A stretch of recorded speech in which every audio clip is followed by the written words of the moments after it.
Yo, what's up sa inyo mga ka-Tiny Fish? Welcome back to my YouTube channel. So may good news tayo, no? Meron tayo parating na mga accessories, napakadaming accessories kaso nga lang, hindi siya mamaya. So ang parating natin mamaya ay mga isda. So umorder tayo sa supplier natin, hindi lang isa, hindi lang dalawa, kung hindi tatlong supplier ang ating inorderan. At sa mga nag-request dyan sa huli kong video, ito, gagawa na natin ng video yung request nyo. So, hintayin lang natin yung mga isda. Gusto ko, isusurprise ko kayo kung ano yung mga bago nating parating. Basta ito guys, nakaset up na. Napakalinis na ng aquarium natin guys. So, ready na tayo maglagay ng isda dyan. At na-cycle na rin yan guys. Okay? Na-cycle na yan, completely cycle na yan guys. Pwede nang lagyan ng isda yan. So, mas maganda na rin pala yung ating pagkakapatas ng ating filter media, mga foam, ayos na ayos. So, mapupuno na naman itong fish room natin, kahit na medyo maraming pang laman. Ayan, maraming pang laman. Mapupuno na naman. Mga accessories natin, ang dami natin parating ng mga bagong iba't ibang variety na accessories. Kaya, hintayin na lang natin yun. Siguro yung mga sa bukas or sa isang araw pa. Pero itong parating natin mga isda, mamaya ng madaling araw dadating itong mga to. So, yung dalawang supplier natin, isang tracking yun, tapos yung isa naman. So, bali dalawang tracking yung hihintay natin, dalawang delivery yung meron tayo mamaya. Tapos tatlong supplier ang pinagtunan natin ng mga isda. So, update ko kayo guys. Basta ito, nakaset up ng malaki natin tank. Ano kayo malalagay natin dito? So, naglagay na ako ng sponge filter, submersible water pump, top filter, meron yung top filter, at ito. Nilagyan ko na siya ng ilaw para pagdating ng isda natin, makikita natin. So guys, balik ako mamaya guys. Abangan nyo, marami talagang magandang mga parating. So guys, balik ako kayo mamaya. Yo, what's up guys? Nandito na yung ating monster fish. Yeah. Parang hindi sila monster fish, ano? Ang liit ng lagay nila. So, ubiglit muna ako. Ito yun, ang bilis ng oras. Nandito na yung ating monster fish. So, yung unang dumating ay yung ating monster fish. Kaya, i-ano natin to guys. I-unbox na natin to. Tingnan natin yung So, ito na sila guys. Ang cute ng mga arwana natin. So, bali guys, 20 pieces yan na arwana. Ipa-acclimate lang natin sila. Grabe guys, ang gaganda ng arwana natin. So, 20 pieces. Yan. Lahat naman sila ay magaganda ang kanilang mga kondisyon.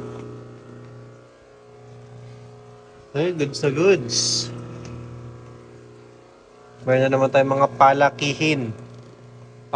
Papalakihin ng mga baby arwana. So far so good. Wala namang casualties. So ayan guys, ayos na ayos ang arwana natin. Wala namang casualties. Hayaan lang natin to mag-acclimate ng mga 15 minutes to 30 minutes ano. Tapos lalagay natin sila sa isang planggana sa fishnet at ilalagay natin sila sa kanilang lagay. So buksan na natin yung ilaw nila. So ito na sila guys.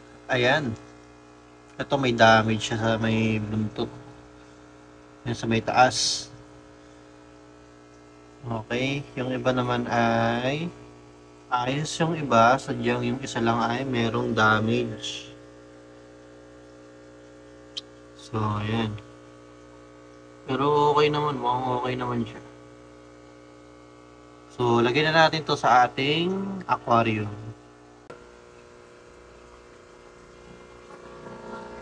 Guys, dito natin sila lalagay.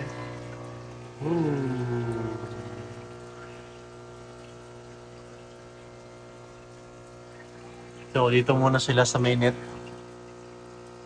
Tingnan natin kung makapag-adjust sila agad. Tsaka natin sila ibababa.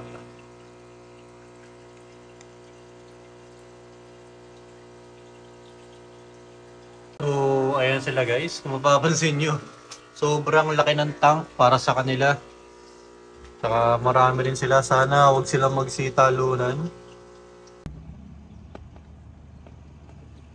Ito ba ito? Naka-box?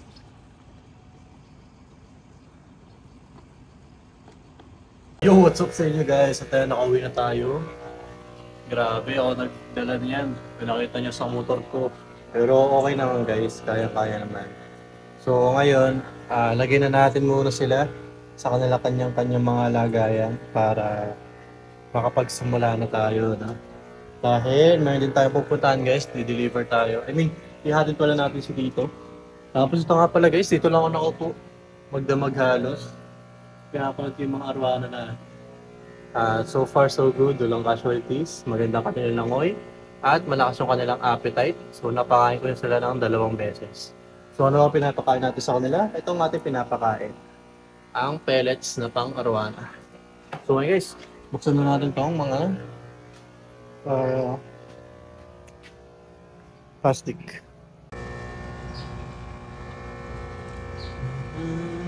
Ito guys ay ating mga silver and marble na mollies.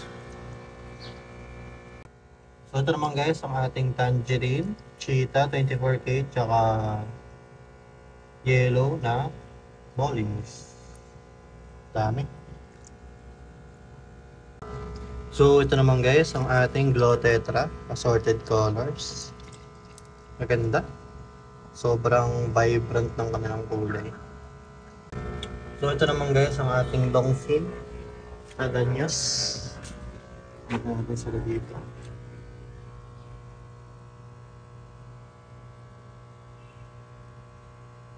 Maganda lagay dito yung long fin guys. Makita talaga yung pagka long fin. So ito naman guys ay tinfoil bar. So ito naman guys, meron tayo ditong albino corridoras at meron din tayo ditong bronze corridoras. So ito guys ang ating mga red belly paku. Ang gaganda nila. Red belly talaga. Schooling fish talaga itong mga tinfoil barb. Sama-sama talaga sila.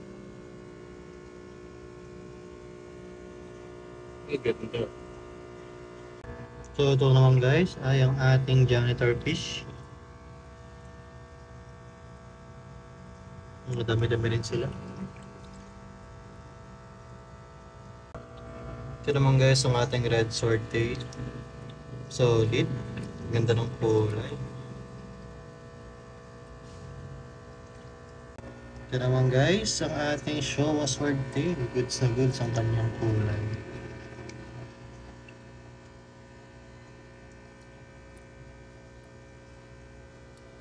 So yun guys, ito na yung mga isda natin.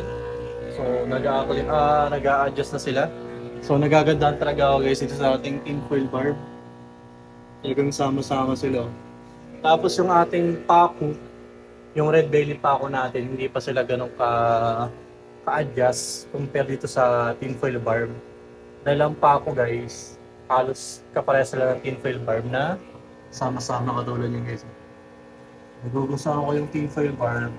Sana pala bumili pa ako ng mas marami dahil ang ganda nila tignan. Ayan. Para silang mga tuna. Tapos sa ibang isda natin, ayan, meron tayong freebies nga pala. Yung freebies natin yung mga malalaking mollies na yan, mga big balloon mollies. So ayan, bigyan ko kayo guys ng quick update. Bago natin end tong video na to. Baba camera ko lang guys. So guys, pagkapasok nyo, nandito yung ating long fin danyos. Ayan, gaganda. Kasama niya ay ang ating Mickey Mouse Platy. Tapos dito naman, nandito yung ating sunset platies. Kasama ng ilang peraso nating glow tetra, mollies, and nagdagay ako ng pleco. So lahat ng pleco ko guys ay kinalat ko pala sa buong tank. Para malinis. Bigyan kayo ng lumot. Dito mga glow tetra natin. Naglagay din ako dito ng pleco. Dito, wala tayong nadagdag dito, pero ang nadagdag lang dyan ay, May nadagdag pala dyan. Mga pleko nga lang. Pero yung mga restock ng isda wala. Okay, ito yung previous natin. Yung malalaki. Pasensya na kayo guys, malakas kasi ito. Maingay kasi talaga ito. Yan, maingay yan. Kailangan pinipisil siya para tumahimik. So ayan guys, yung mga previous natin. Yung malalaking balloon mollies na yan. Tapos dito naman meron tayo ditong mga swordtail. Tsaka albino and bronze corridoras. Ang gaganda ng swordtail, ang gaganda ng size. Tapos dito naman sa taas, nagdagdag tayo ng mga glow tetra. Yan, tsaka pleco. Sa baba, yan, natin mga glow tetra pa. So meron tayo nag-iisang malaking coin na lang dito. Tapos syempre, dagdagan din yung ating mga mollies. Puno na naman yung tabs natin. Dito naman, ang nadagdag dito yung ating Showa. Showa swordtail, grabe, ang gaganda nila. Talagang swordtail na swordtail yung buntot na itong mga to. Tapos dito naman, yan, nagdagdag tayo dito ng glow tetra. At the same time, naglagay tayo dito ng tangerine mollies. May mga lyre tail kaya nagandaan ako. Sabi ko nga, lagay ko sa tank para mas ma-appreciate natin yung ganda nila. So ayun, sa dami nating isda, parang wala nadagdag sa ating fish room kasi nga, maliliit lang sila. So ito, hinihintay ko talaga to magsilakihan. Ito.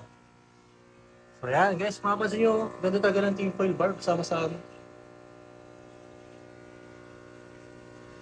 Tapos yung pako natin, nag-a-adjust pa. Arawana natin guys, medyo okay na sila. So titignan pa natin yan guys kung merong sakaling may nang bubuli or something. Hindi alisin natin agad yan. So yun guys, ito magkatapos itong video na to. Sana nag-enjoy kayo. Bibigyan ko lang kayo ng update sa kanila. Kung ano mangyayari sa ating mga monster fish at saka syempre sa ating mga small fish. So yun lang guys, sana nag-enjoy kayo sa video na to. Don't forget to like this video and subscribe to my channel. And don't forget to like my Facebook page pala guys. Tiny Fins Fishes din yung pangalan nun. Ayun, doon ako nag-update kung may mga promo tayo, mga bagong uploads at mga updates. So yun lang guys, maraming salamat. Happy fish keeping sa inyo, keep safe and God bless. Babush!